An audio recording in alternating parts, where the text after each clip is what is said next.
Dans cette vidéo, nous allons voir comment assigner des métriques à nos algorithmes. Nous avons vu les fondamentaux dans la précédente vidéo de l'évaluation.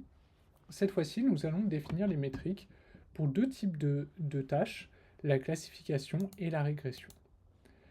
Donc, de manière générale, les métriques, ça va nous servir à annoncer ce temps attendu de score de performance, c'est-à-dire mon algorithme marche à X% dans X% des cas. Pour calculer ces métriques, la règle, c'est qu'on va comparer les prédictions de notre algorithme, c'est-à-dire pour une image donnée en entrée, quel est le résultat qu'a fourni notre algorithme, à une vérité terrain. La vérité terrain, c'est des étiquettes ou des labels en anglais qui ont été donnés manuellement par des gens et qui correspondent à la sortie attendue de notre algorithme. C'est-à-dire, si notre algorithme était parfait, quel résultat il donnerait. Donc, ces étiquettes, elles sont définies manuellement par des humains. Et elles le sont sur des quantités importantes d'images pour qu'on puisse avoir des scores de performance fiables. Ça, c'est la base de test dont je parlais dans la vidéo précédente. Il nous faut beaucoup d'images pour avoir des bases de test qui sont déjà représentatives de la réalité et donc des scores fiables. Donc, il y a un gros travail qui doit être fait sur ces étiquetages. On va prendre le cas de la classification binaire, donc on va reprendre notre cas où on cherche à classifier des chiens et des chats. Et pour une classification binaire, on va faire ce qu'on appelle une matrice de confusion. Une matrice de confusion, c'est un tableau à deux entrées où on va inscrire les vrais positifs, les vrais négatifs, les faux positifs et les faux négatifs. Alors déjà, ça sous-entend qu'on a cette notion de positif et de négatif. Dans le cas des chiens et des chats, c'est pas forcément évident, mais si on cherche à classifier si une image contient un chien ou pas, par exemple, ça l'est un petit peu plus. Ici, on va dire que nos positifs, ce sont les chiens, et que les négatifs, ce sont les chats. Et donc, on se retrouve dans notre tableau, sur les lignes, on va avoir les prédictions. Donc, sur cette ligne-là, c'est lorsqu'on a prédit un chien, sur cette ligne-là, c'est lorsqu'on a prédit un chat, et sur les colonnes, la vérité terrain. Donc, sur cette colonne-là, c'est toutes les images qui contiennent réellement un chien, et sur cette colonne-là, toutes les images qui contiennent réellement un chat. Et donc, on va remplir ces vrais positifs, vrais négatifs, faux positifs et faux négatifs. Donc, les vrais positifs, ça va être toutes les images pour lesquelles on avait réellement un chien et pour lesquelles on a prédit un chien. Donc ici, on va mettre le nombre d'images dans notre base de test qui contenait réellement un chien et pour lesquelles on a prédit un chien. Les faux positifs, ça va être toutes les images pour lesquelles j'ai prédit un chien, mais qui en fait contenaient un chat. Les faux négatifs, c'est lorsque j'ai prédit la classe négative, c'est-à-dire ici chat, alors que la vérité terrain, c'était la classe positive. Donc ici un chien. Et enfin, les vrais négatifs, c'est lorsque j'ai bien prédit la classe négative, c'est-à-dire que j'ai bien prédit un chat lorsque j'avais un chat. Donc, si on revient sur les métriques, à partir de cette matrice de confusion, on va pouvoir calculer plein de métriques. Par exemple, la précision, ça va être les vrais positifs sur les vrais positifs plus les faux positifs. Si on regarde, les vrais positifs plus les faux positifs, c'est l'ensemble des images pour lesquelles j'ai prédit qu'il y avait un chien. Donc si on essaye d'interpréter ce que ça veut dire, la précision, c'est le ratio des images pour lesquelles j'ai prédit un chien et quand c'était bien un chien sur le nombre total d'images pour lesquelles j'ai prédit un chien. C'est donc ma précision lorsque je prédis un chien. Une deuxième métrique qu'on peut calculer, ça va être le rappel. Le rappel, c'est le nombre de vrais positifs sur les vrais positifs plus les faux négatifs. Les vrais positifs plus les faux négatifs, c'est l'ensemble des images pour lesquelles la vérité terrain était un chien. Donc si on essaie d'interpréter ce que ça veut dire, le rappel, le taux de rappel, hein, c'est un ratio entre 0 et 1, ça va être le nombre d'images pour lesquelles j'ai bien prédit que c'était un chien sur le nombre total d'images dans ma base de test qui contenait réellement un chien. C'est donc ma capacité à retrouver des images de chiens. Donc on voit que là, on a deux taux qui sont entre 0 et 1, mais qui veulent dire des choses légèrement différentes. La précision, hein, c'est à quel point je suis capable de bien prédire un chien. Lorsque je prédis un chien, à quel point j'ai raison. Et le rappel, c'est lorsque j'ai vraiment un chien, à quel point je suis capable de prédire que c'est un chien. Donc ce sont deux performances qui sont légèrement différentes. On va pouvoir en définir d'autres, par exemple le taux d'erreur. Le taux d'erreur, ça va être les faux positifs plus les faux négatifs, donc lorsque je me suis trompé, sur l'ensemble des images. Donc à quel point je me trompe. Le score F1, ça va nous permettre de mettre ensemble la précision et le rappel. Si on regarde la formule qui est donnée ici, 2 fois précision fois rappel sur la précision plus le rappel, en fait c'est une moyenne de la précision et du rappel. C'est pas une moyenne arithmétique comme vous avez peut-être l'habitude de les voir, mais c'est une moyenne harmonique. Donc le score F1 est une moyenne harmonique de la précision et du rappel.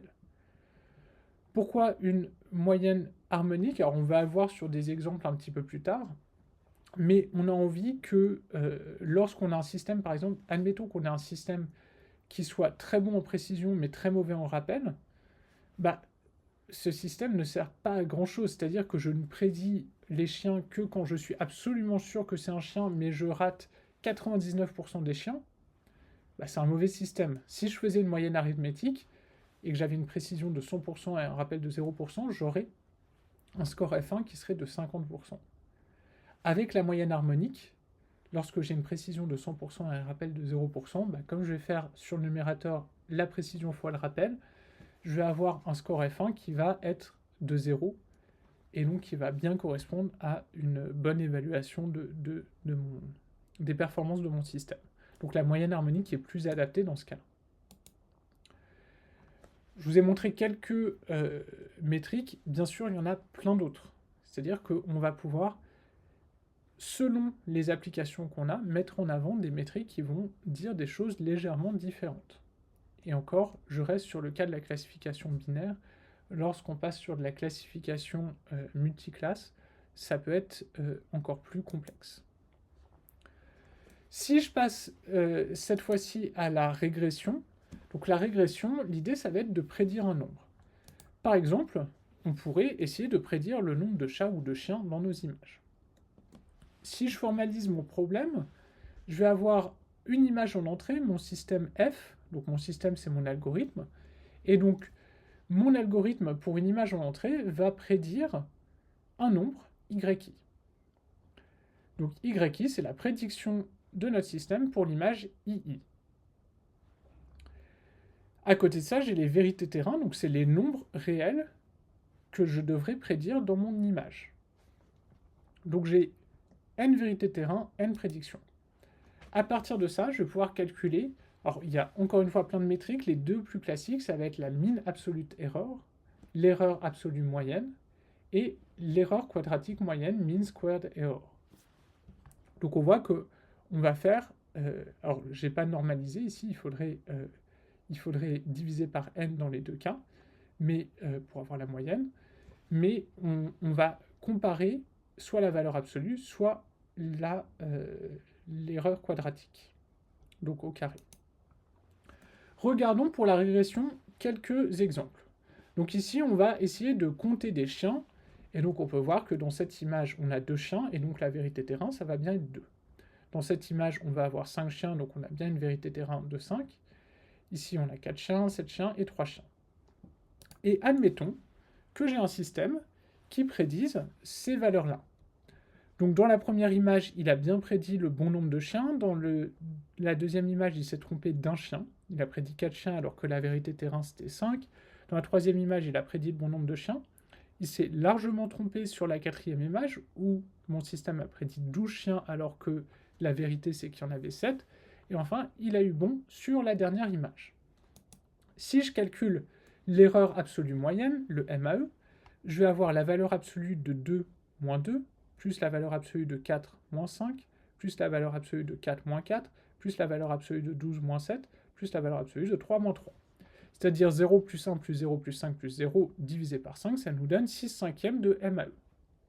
Si je calcule l'erreur quadratique moyenne, je vais faire 2 moins 2 au carré, c'est-à-dire 0 au carré, 4 moins 5 au carré, c'est-à-dire 1 au carré, c'est-à-dire 1, 4 moins 4, 0 au carré, 0, 12 moins 7, 5 au carré, donc 5 au carré, 25, et 0 au carré. Donc ça nous donne 26 cinquièmes d'erreur quadratique moyenne. Lorsque je passe sur un deuxième système, donc je retrouve les mêmes images avec les mêmes vérités terrain, je vais me trouver avec ces prédictions-là. Donc j'ai 3 alors qu'il y en avait 2, 4 alors qu'il y en avait 5, 5 alors qu'il y en avait 4, 5 alors qu'il y en avait 7, et 4 alors qu'il y en avait 3. Donc on voit que cette fois-ci, on se trompe sur toutes les images. Pourtant, lorsqu'on va calculer la MAE, on va voir qu'on va avoir exactement le même résultat. Donc je fais 3 moins 2, plus 4 moins 5, plus 5 moins 4, plus 5 moins 7, plus 4 moins 3. Et donc je vais me retrouver avec une erreur moyenne, absolue moyenne de 6 cinquièmes.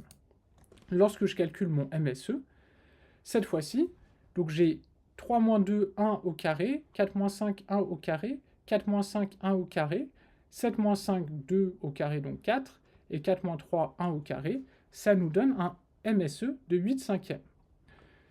Ce qui est intéressant de remarquer, c'est que si on prend l'exemple précédent, dans l'exemple précédent, donc ici on a 6 cinquièmes et 8 cinquièmes, dans l'exemple précédent, on avait aussi 6 cinquièmes de MAE, mais une erreur quadratique moyenne de 26 cinquièmes.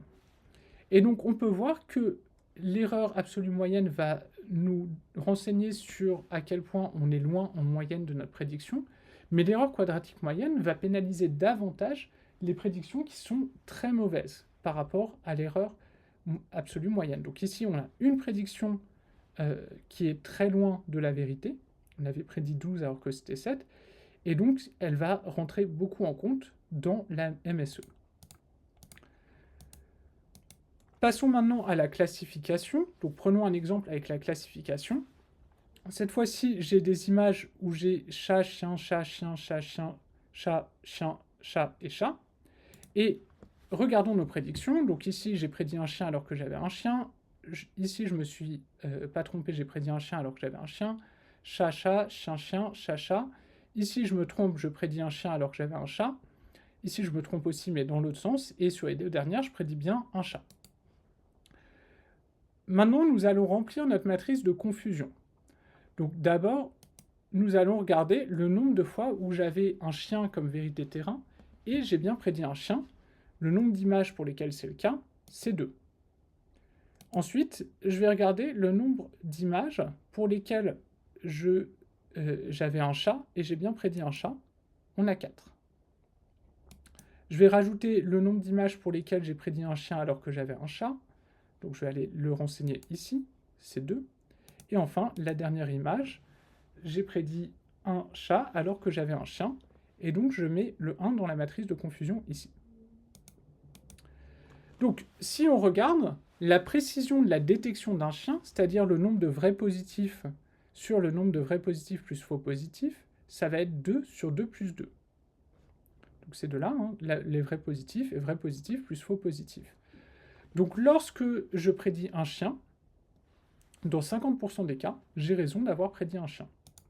Le rappel, ça va être 2 sur 2 plus 1, donc ce 2 sur 2 plus 1, 0,67. Donc sur les 3 chiens de la base de données, j'ai réussi à en trouver 2, donc 2 tiers. On peut faire les mêmes métriques pour le chat. Cette fois-ci, il va falloir aller regarder ici. La précision de la détection d'un chat, ça va être 4 sur 4 plus 1, donc 80%. Donc lorsque j'ai prédit un chat, j'avais raison dans 80% des cas. Enfin, le rappel pour le chat, ça va être 4 sur 4 plus 2, et donc 67%. Sur les 6 chats de ma base de test, j'ai réussi à en retrouver 4. Et donc on va pouvoir calculer les F1. Donc on a le F1 du chien qui va être 2 fois la précision du rappel plus la précision plus rappel, sur la précision plus rappel, pardon, donc 2 fois 0,65 fois 0,5 sur 0,67 plus 0,5, ça nous donne 0,57. Et pour le chat, on est à 0,73. Enfin, je voulais vous montrer un dernier exemple où on a ces prédictions-là. Et lorsqu'on regarde la matrice de confusion, on se rend compte qu'on n'a jamais prédit un chien. En effet, notre système prédit toujours qu'on a un chat. Et donc la précision pour la détection de notre chat, d'un chien, ça va être 0 sur 0 plus 0, et donc c'est un nombre indéfini. Et donc, malgré le fait que le rappel soit de 0, le F1 va être indéfini, puisqu'on fait la moyenne entre un not a number et un nombre défini. Donc, gardez bien en tête que ces nombres ne sont pas forcément définis, ces métriques ne sont pas forcément définies. Donc voilà qui conclut ce cours sur l'évaluation d'un système. On a vu les principes généraux de l'évaluation dans la vidéo précédente. Dans cette vidéo, on a vu les métriques pour la classification et la régression.